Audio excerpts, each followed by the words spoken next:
साथियों नमस्कार। मैं आर.के. अमोल 24 चैनल पर आपका हार्दिक स्वागत है। 5 अप्रैल को महान सम्राट अशोक की जयंती है।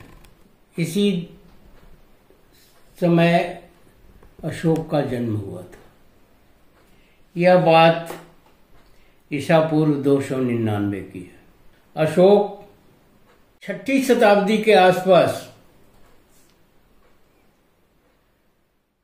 भारत 16 महाजनपदों में बटा हुआ था। कुछ गणराज्य भी थे। उन्हीं में सबसे शक्तिशाली जो है महाजनपद था मगध। मगध राजा के अधीन था। चंद्रगुप्त मौर्य ने ईसा पूर्व 322 में के बाद 322 में वो राज्य शुरू किया। उन्होंने सारे महाजनपदों को मिलाकर एक अखंड भारत का निर्माण किया। चंद्रगुप्त के बाद उसके दूसरे मतलब उसके पुत्र जो है बिंदुसार, वो गद्दी पर बैठे, मगध की गद्दी पर। तीसरे जो थे वो सम्राट अशोक थे, जो ईसा पूर्व 265 में गद्दी नशीन हुए। मगध के भारत अब भारत बन चुका था। मगध तो खत्म हो गया था, भारत बन चुका था। भारत की गद्दी पर अब आपको बताते चलें कि सम्राट अशोक जैसा राजा न हुआ है और न आगे होगा। यह मैं दावे के साथ कह रहा हूं, क्योंकि अशोक को चक्रवर्ती सम्राट अशोक महान कहते हैं। 3 उपाधियां लगी हैं। इससे बड़ी उपाधि अब तक तो नहीं है। चक्रवर्ती,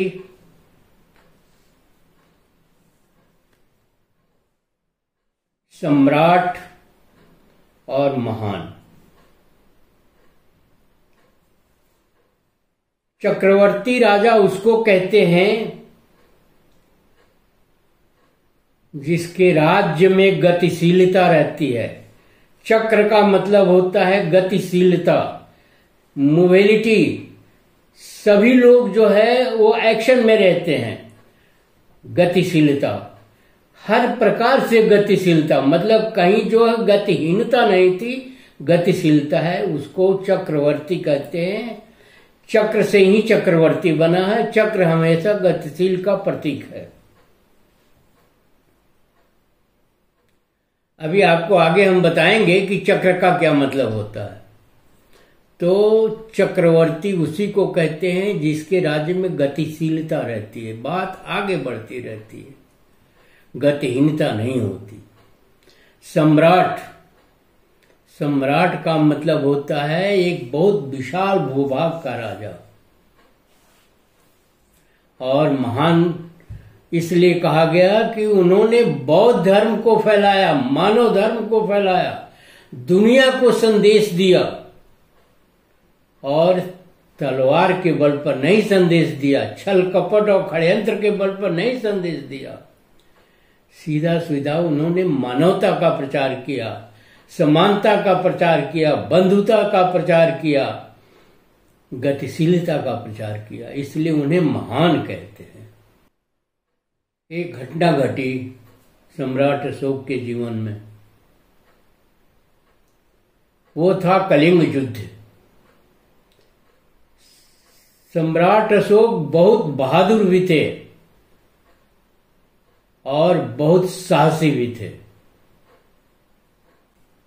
उन्होंने कलिंग पर आक्रमण किया। उस समय उनकी विस्तारवादी नीतियां थी। कलिंग पर आक्रमण करने के बाद बड़े भारी पैमाने पर नरसंहार हुआ लड़ाई के दौरान। किसी का कुछ कहना है, किसी का कुछ कहना है। किसी का कहना है कि उस लड़ाई में 1 लाख लोग मारे गए थे, यानी हत्या हुई थी। और कहते हैं हाथी पर बैठा अशोक जब नीचे उतरा तो उसने चारों तरफ देखा कि लाश ही लाश पड़ी है, मरे हुए लोग पड़े हैं। वो सर पकड़ के बैठ गया कि ऐसा राज्य करके क्या करना है, ऐसे राज्य से क्या करना है जहां इतना बड़े पैमाने पर नरसंहार हुआ। उन्होंने बौद्ध धर्म अपनाने की इच्छा जाहिर किया। अब बौद्ध धर्म ही क्यों अपनाया? उनके पिता बिंदुसार जैन धर्मी थे, उनके दादा चंद्रगुप्त मौर्य जो है वो भी जैन धर्मी थे, पर उन्होंने बौद्ध धर्म अपनाया। उन्हें लगा कि बौद्ध धर्म में हिंसा का कहीं कोई स्थान नहीं है, बौद्ध धर्म एक मानव धर्म है। और उन्होंने अपना उसको राज्य धर्म जो है घोषित किया, बौद्ध धर्म को। साहसिक कदम, बौद्ध धर्म को उन्होंने राज्य धर्म घोषित किया और उसके प्रचार प्रसार में अपने लड़के और लड़कियों को भी लगाया और श्रीलंका भेजा, अपने लड़की संघमित्रा और अपने पुत्र महेंद्र को लंका भेजा बौद्ध धर्म के प्रचार के लिए।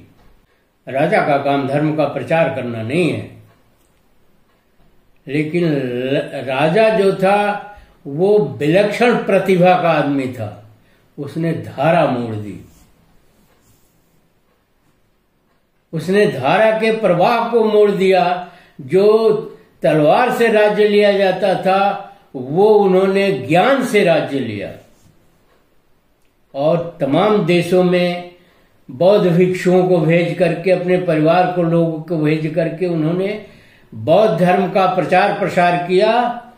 और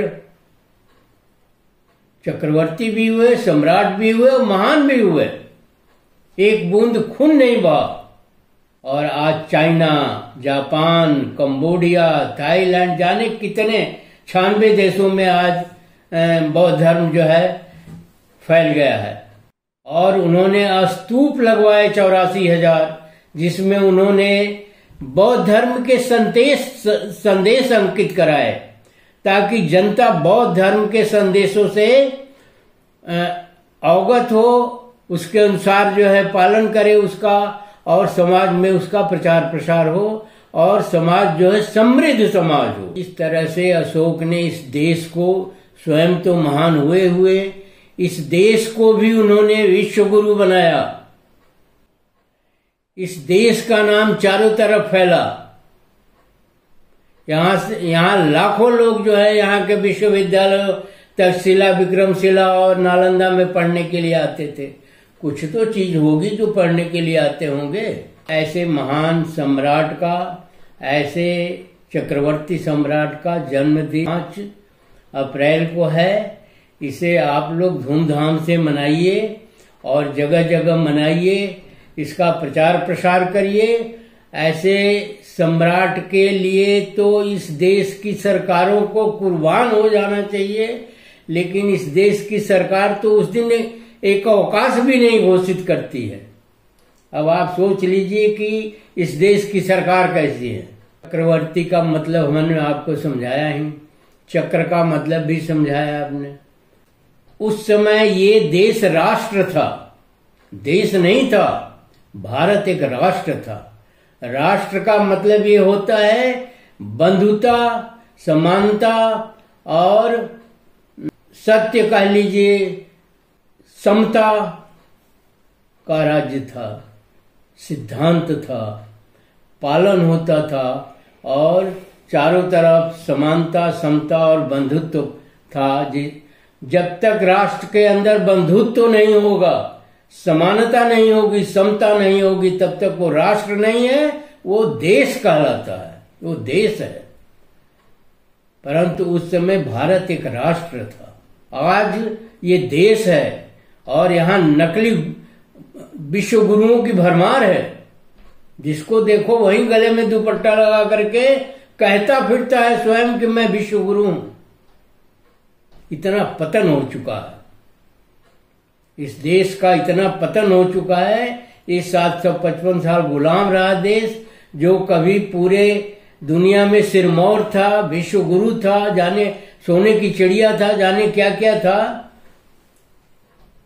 और कहते हैं कि बौद्ध काल में या सम्राट अशोक के ही काल में पूरी दुनिया का 1/3 संसाधन या धन संपत्ति जो है भारत में थे।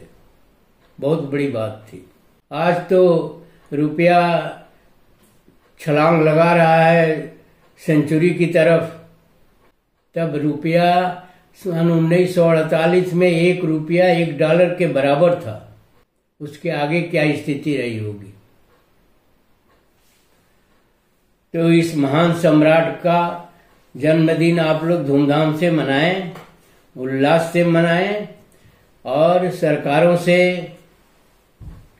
निवेदन करें, आग्रह करें कि इस दिन जो है अवकाश घोषित किया जाए और सम्राट अशोक के बारे में लोगों को अवगत कराया जाए, जिसके दिमाग की, कार्यों की, सब चीज की उपज जो है ये देश है, जिसको हमने गुलाम बना दिया। मौर्यों की एक 10 पीढ़ी की श्रृंखला थी।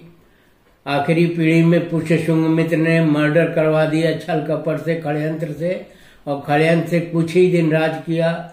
मौर्यों का शासन 200 वर्ष था और उसमें अशोक जैसे राजा पैदा हुए, अशोक जैसे सम्राट पैदा हुआ। इससे बड़ा गर्व क्या हो सकता है। और इसके कायल हुए हमारे डॉक्टर भीमराव अम्बेडकर। कहते हैं अम्बेडकर से भी कोई विद्वान नहीं है इस देश में, आज भी नहीं है, उस समय भी नहीं था। और अम्बेडकर ने बौद्ध धर्म को पहचाना, और जिस बौद्ध धर्म को पुष्यशुंग मित्र और किसका हम नाम ले, एक विध्वंसक लोगों ने पूरे साम्राज्य को समाप्त करके इस देश को गुलाम बना दिया, उस धर्म को फिर से रिवाइवल कराया, फिर से जो है इस देश में। और आज कुछ बौद्ध धर्म की चर्चा होती है, मानवता की चर्चा होती है, समानता और समता की चर्चा होती है, बंधुता की चर्चा होती है। और उस संविधान ने भी कमाल किया, जो कभी संभव नहीं समझा जाता था वो संभव करके दिखाया भीमराव अम्बेडकर जी ने। बौद्ध धर्म को अपना करके, लोगों से आग्रह करके और उनको उसमें ला करके एक बहुत महान कार्य किया उन्होंने। और मौर्यों के जमाने की सारी चीजें जो है राष्ट्रीय प्रतीक के और चिन्ह के रूप में जो है उन्होंने स्थापित किया। शेर, तिरंगा, सिक्का, सेना मेडल, अशोक चक्र, कमल, राष्ट्रीय फल आम, राष्ट्रीय पशु शेर, डॉल्फिन, इस तरह से मिठाई में जलेबी, जनगण मन और तमाम चीजें हैं, सत्यमेव जयते, तमाम चीजें जो है उन्होंने पेड़ पौधे और पक्षियों में मोर जो है राष्ट्रीय चिन्ह बनाया। ये सब समता, समानता और उन्नति के प्रतीक है। इसी के साथ वीडियो समाप्त करते हैं और सरकार से भी आग्रह करते हैं कि आज के दिन अवकाश घोषित करें। अशोक जयंती को मनाने में लोगों का उत्साहवर्धन करें और अशोक की मूर्तियां भी, बुद्ध की मूर्तियां भी हर शहर के चौराहे पर लगाई जाए, बड़ी बड़ी मूर्तियां। उससे भी लोगों में एक भावनात्मक एकता आएगी, एक भावनात्मक जो है राष्ट्रवाद आएगा, एक भावनात्मक समता, समानता और बंधुत्व की भावना जागृत होगी। ये सरकार को करना चाहिए। और ऐसा नहीं धर्म स्थल होना चाहिए जो व्यापारिक केंद्र बन जाए, जो व्यापारिक केंद्र हो। आशा है वीडियो को आप ध्यान से पढ़ेंगे, वीडियो में क्या गलत है क्या सही है, इससे हमको भी कमेंट बॉक्स के द्वारा अवगत कराएंगे। शासन से या सरकारों से मांग करेंगे कि इतने महान चक्रवर्ती सम्राट के जन्मदिन पर सरकार अवकाश घोषित करे और उन्हें सम्मान प्रदान करे। वीडियो को लाइक, शेयर और सब्सक्राइब करना न भूलें। धन्यवाद। जय भारत, जय अशोक, जय बुद्ध।